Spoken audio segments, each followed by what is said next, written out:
ഇഡിപ്പേടിയിൽ മുഖ്യമന്ത്രിയുടെ ഔദ്യോഗിക വസതിയായ ക്ലിഫ് ഹൗസിലും സെക്രട്ടേറിയറ്റിലും നിയന്ത്രണങ്ങൾ കടുപ്പിച്ചു. തിരിച്ചറിയൽ രേഖകൾ ഉൾപ്പെടെ പരിശോധിച്ച ശേഷമാണ് ഇവിടേക്ക് ഉദ്യോഗസ്ഥരെ പോലും കയറ്റിവിടുന്നത്.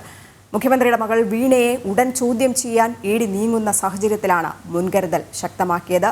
തിരുവനന്തപുരത്ത് നിന്നും രാജീവ് ചേരുന്നുണ്ട് വിവരങ്ങൾ നൽകാനായിട്ട്. രാജീവ്, മുൻപ് നടന്ന എല്ലാ സ്വർണ്ണക്കടത്തിലും അതുപോലെ തന്നെ എല്ലാ വിവാദങ്ങളിലേക്കും അവസാനം എത്തിച്ചേർന്നത് സെക്രട്ടേറിയറ്റിലേക്കും ഈ ക്ലിഫ് ഹൗസിലേക്കും ഒക്കെ തന്നെയാണ് ഇഡി അന്വേഷണം അടക്കം. ഈ ഒരു സാഹചര്യത്തിൽ ഇപ്പോൾ മാസപ്പടി ഈ തെരഞ്ഞെടുപ്പ് കാലത്തടക്കം പ്രതിരോധം തീർത്തിരിക്കുകയാണ് CPM. ഈ ഒരു സാഹചര്യത്തിൽ തന്നെയല്ലേ ഇത്രയും അധികം നിരീക്ഷണങ്ങളും സുരക്ഷയും ഒക്കെ തന്നെ ശക്തമാക്കിയിരിക്കുന്നത്?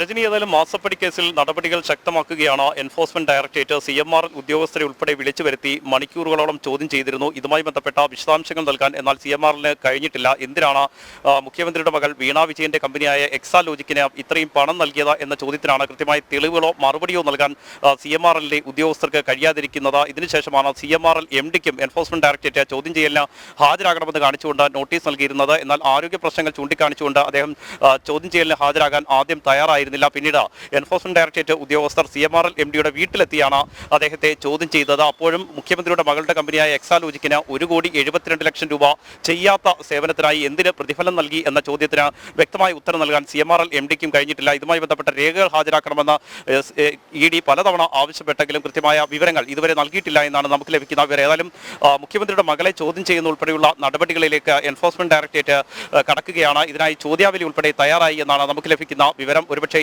ഉടൻ തന്നെ മുഖ്യമന്ത്രിയുടെ മകൾ ചോദ്യം ചെയ്യലിന് ഹാജരാകണമെന്ന് ചൂണ്ടിക്കാണിച്ചുകൊണ്ട് കത്ത് നൽകാനുള്ള സാധ്യത നിലനിൽക്കുന്നുണ്ട്. എന്നാൽ നിലവിൽ ഈ ചോദ്യം ചെയ്യലിനോട് സഹകരിക്കേണ്ടെന്ന തീരുമാനത്തിലേക്കാണ് മുഖ്യമന്ത്രിയുടെ കുടുംബം എത്തിയിരിക്കുന്നത്, എക്സാലോജി കമ്പനി എത്തിയിരിക്കുന്നത് എന്നാണ് നമുക്ക് അറിയാൻ കഴിയുന്നത്.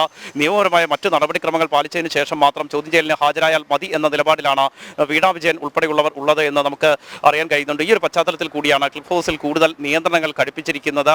ക്ലിഫ് ഹൗസിലേക്ക് എത്തുന്ന എല്ലാ വാഹനങ്ങളും വിശദമായി പരിശോധിച്ച ശേഷം മാത്രമേ കടത്തിവിടൂ. ഉദ്യോഗസ്ഥരാണെങ്കിൽ കൂടിയും അവരുടെ തിരിച്ചറിയൽ രേഖകൾ ഉൾപ്പെടെ പരിശോധിക്കാനുള്ള നിർദ്ദേശം പോലീസിന് നൽകിയിട്ടുണ്ട്. ഈ ക്ലിഫ് ഹൗസിന് സമീപത്ത് നിരവധി താമസക്കാരുണ്ട്. അവരുടെ വാഹനങ്ങളും കൃത്യമായി പരിശോധിച്ച ശേഷമാണ് ഈ നന്ദൻകോട് എന്ന് പറയുന്ന പ്രദേശത്ത് നിന്ന് കടത്തിവിടുന്നത്. ക്ലിഫ് ഹൗസ് റോഡാണ്. നന്ദൻകോട് നിന്ന് ക്ലിഫ് ഹൗസിലേക്കുള്ള റോഡിലൂടെ സഞ്ചരിക്കുന്ന എല്ലാ വാഹനങ്ങളും വിശദമായി പരിശോധിച്ച ശേഷമാണ് കടത്തിവിടുന്നത്. ഏതെങ്കിലും തരത്തിൽ അനുമതിയില്ലാതെ വാഹനങ്ങൾ ക്ലിഫ് ഹൗസിലേക്ക് കടത്തിവിട്ടാൽ നടപടി ഉണ്ടാകുമെന്ന മുന്നറിയിപ്പും ഉദ്യോഗസ്ഥർക്ക് നിലവിൽ ക്ലിഫ് ഹൗസിൽ നിന്ന് നൽകിയിട്ടുണ്ട്. സമാനമായ സാഹചര്യം തന്നെയാണ് സെക്രട്ടേറിയറ്റിലും നിലനിൽക്കുന്നത്. നേരത്തെ രണ്ടാം LDF സർക്കാർ അധികാരത്തിൽ വന്നതിന് ശേഷം സെക്രട്ടേറിയറ്റിൽ കടുത്ത നിയന്ത്രണങ്ങൾ കൊണ്ടുവന്നിരുന്നു. നേരത്തെ സന്ദർശകർക്ക് ഇവിടേക്ക് പ്രവേശിക്കാമായിരുന്നെങ്കിൽ ഇപ്പോൾ കടുത്ത നിയന്ത്രണങ്ങളാണ് ഉള്ളത്. ഏത് ഉദ്യോഗസ്ഥനെ കാണാനാണോ സെക്രട്ടേറിയറ്റിലേക്ക് എത്തുന്നത് ആ ഉദ്യോഗസ്ഥന്റെ പേര് വിവരങ്ങൾ നൽകി ഉദ്ദേശ ലക്ഷ്യം ഉൾപ്പെടെ എഴുതി വച്ചതിന് ശേഷം മാത്രമേ അകത്തേക്ക് പ്രവേശിക്കാൻ കഴിയൂ. മാത്രമല്ല ഈ സന്ദർശകൻ അകത്തെത്തിയതിനു ശേഷം പിന്നീട് ഉണ്ടാകുന്ന എന്ത് കാര്യങ്ങൾക്കും ഉത്തരവാദി ഈ ഉദ്യോഗസ്ഥനായിരിക്കുമെന്ന് നേരത്തെ സർക്കാർ ചൂണ്ടിക്കാണിച്ചുകൊണ്ട് ഉത്തരവ് പുറത്തിറക്കിയിരുന്നു. IAS ഉദ്യോഗസ്ഥർക്കുൾപ്പെടെ ഇക്കാര്യം ബാധകമാണ്. ഇതിനൊപ്പമാണ് IAS IPS ഉദ്യോഗസ്ഥർക്ക് പോലും നിയന്ത്രണങ്ങൾ ഏർപ്പെടുത്തിയത്. സമാനമായ സാഹചര്യം തന്നെയാണ് ഇപ്പോൾ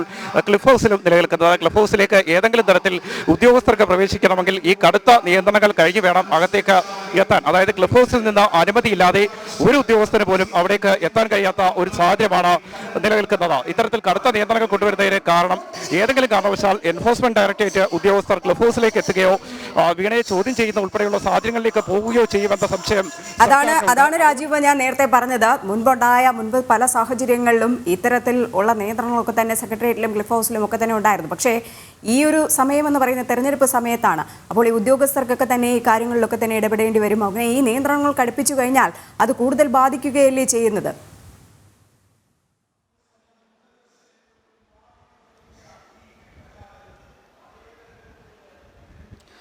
രജനി, ഇതിൽ നിന്നും പ്രധാനമായും പോലീസ് ലക്ഷ്യമിടുന്നത് ഏതെങ്കിലും കാരണവശാൽ എൻഫോഴ്സ്മെന്റ് ഡയറക്ടറേറ്റ് ഉദ്യോഗസ്ഥർ ക്ലിഫ് ഹൗസിലെത്തി വീണ വിജയനെ ചോദ്യം ചെയ്യുന്ന ഉൾപ്പെടെയുള്ള സാഹചര്യം ഒഴിവാക്കുക. അതായത് തങ്ങൾ അറിയാതെ ഒരു കാരണവശാലും ക്ലിഫ് ഹൗസിലേക്ക് ആരും പ്രവേശിക്കരുത് എന്ന നിർദ്ദേശം നൽകുന്നതിന് പിന്നിൽ ഇത് തന്നെയാണ്. മാത്രമല്ല എൻഫോഴ്സ്മെന്റ് ഡയറക്ടറേറ്റിന്റെ അന്വേഷണം അട്ടിമറിക്കാൻ മുൻപ് നടത്തിയ ശ്രമങ്ങളൊക്കെ നമുക്കറിയാം.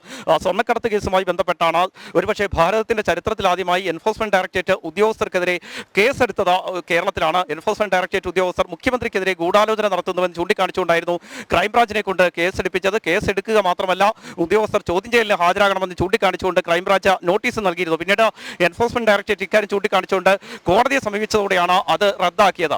അത്തരത്തിലുള്ള നടപടികൾ നേരത്തെ സംസ്ഥാന സർക്കാർ സ്വീകരിച്ചിട്ടുണ്ട്. ഇതിനൊപ്പമാണ് ഇപ്പോൾ ഏതായാലും ഈ കടുത്ത നടപടികൾ ഉണ്ടാകാനുള്ള ഒരു സാധ്യത സർക്കാർ മുന്നിൽ കാണുന്നുണ്ട്. അതുകൊണ്ട് തന്നെയാണ്, അതായത് ക്ലിഫ് ഹൗസിലേക്ക് എത്തി ഒരു കാരണവശാലും വീണ വിജയനെ ചോദ്യം ചെയ്യരുത്, അത് തങ്ങൾ അറിയുന്നതിന് മുൻപ് ഒരു കാരണവശാലും എൻഫോഴ്സ്മെന്റ് ഡയറക്ടറേറ്റ് ഉദ്യോഗസ്ഥർ ക്ലിഫ് ഹൗസിലേക്ക് എത്തരുത്, അത്തരമൊരു നീക്കം തന്നെയാണ് നിലവിൽ ഇപ്പോൾ നടത്തിയിരിക്കുന്നത്. അതുകൊണ്ട് തന്നെയാണ് പോലീസിന് ഈ രീതിയിലുള്ള ഒരു കർശന നിർദ്ദേശം തന്നെ നൽകിയിരിക്കുന്നത്. ഒരു വാഹനങ്ങളും കടത്തിവിടരുത്, ഉദ്യോഗസ്ഥരുടെ ഉൾപ്പെടെ തിരിച്ചറിയൽ രേഖകൾ പരിശോധിക്കണം, മുൻകൂർ അനുമതിയില്ലാതെ എത്തുന്ന ഏത് വാഹനവും തടയണം, ഒരു വാഹനം പോലും അകത്തേക്ക് പ്രവേശിപ്പിക്കരുത് എന്ന കർശനമായ നിർദ്ദേശം നൽകിയിരിക്കുന്നു. ഏതായാലും എൻഫോഴ്സ്മെന്റ് ഡയറക്ടറേറ്റ് ഇക്കാര്യത്തിൽ സ്വീകരിക്കുന്ന തുടർ നടപടികൾ നിർണായകമാണ്. ഒരുപക്ഷെ എൻഫോഴ്സ്മെന്റ് ഡയറക്ടറേറ്റ് ചോദ്യം ചെയ്യലിന് നോട്ടീസ് നൽകാം, കൊച്ചിയിലെ ഓഫീസിലേക്കോ ചെന്നൈയിലെ ഓഫീസിലേക്കോ വിളിച്ചു വരുത്തി ചോദ്യം ചെയ്യുന്ന ഉൾപ്പെടെയുള്ള നടപടികൾ സ്വീകരിക്കാം.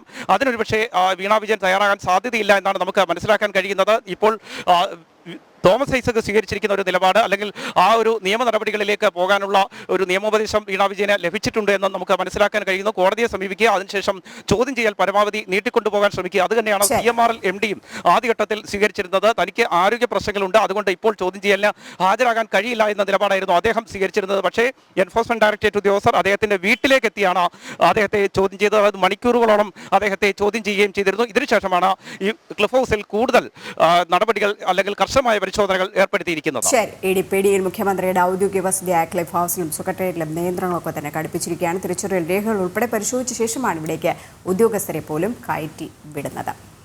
വീണ വിജയനെ ഉടൻ ചോദ്യം ചെയ്യാൻ ഇടി നീങ്ങുന്നു എന്ന സാഹചര്യത്തിലാണ് ഇത്തരത്തിലുള്ള മുൻകരുതലൊക്കെ തന്നെ ശക്തമാക്കിയിരിക്കുന്നത്. രാജീവായിരുന്നു വിവരങ്ങൾ പങ്കുവച്ചത്.